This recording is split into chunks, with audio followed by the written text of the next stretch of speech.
সোমবার বলছি, যদি কোনো ত্রুটি থাকে মার্জনা করবেন। স্যার, আমি এমন একটা বিধানসভা থেকে আসছি যে বিধানসভাটা রাস্তার এপারে কলকাতা, যার উল্টো দিকে রাস্তাটা হচ্ছে বরানগর।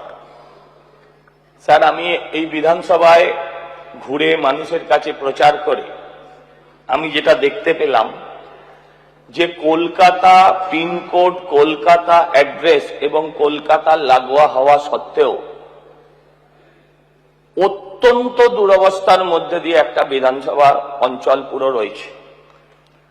আমার আগের বক্তারা বলেছেন তাদের বিভিন্ন সময় যে ওখানে যেমন চটকল, জুট মিল যেগুলো সেগুলো বন্ধ, সেগুলো যেমন আছে।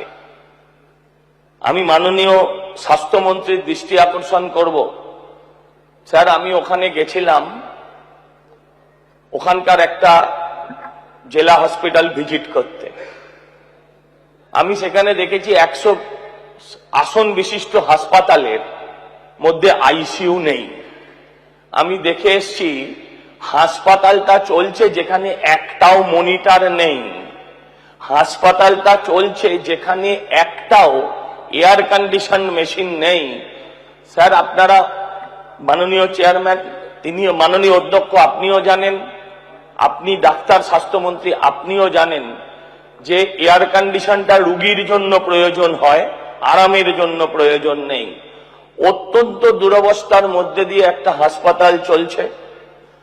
একটা নাগরিক সামান্যতম পরিষেবা পুরো বরানগর জুড়ে আপনি যদি বলেন স্যার কোথাও কিচ্ছু নেই।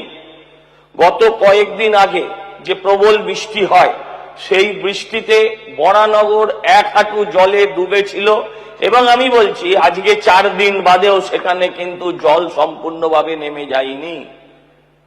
আমি আগের মা মাটি মানুষের সরকার, তার পুরো নগর উন্নয়ন দপ্তরের মন্ত্রী যদি থাকতেন আজকে, আমি তাকেও অনুরোধ করতাম গিয়ে একবার দেখে আসুন।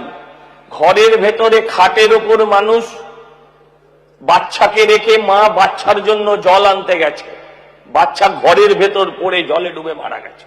এটা স্যার আপনার কলকাতা শহরের যারা মা মাটি মানুষের কথা বলতো, তাই তারা আজকে শূন্য হয়ে গেছে। স্যার, আগের এমএলএ গামলা বলে পালিয়ে গেছেন, কিন্তু স্যার আমি মানুষের দরজায় দরজায় ঘুরে মানুষের কাছে হাত জোর করে বলেছি এই অবস্থার পরিবর্তন হবে।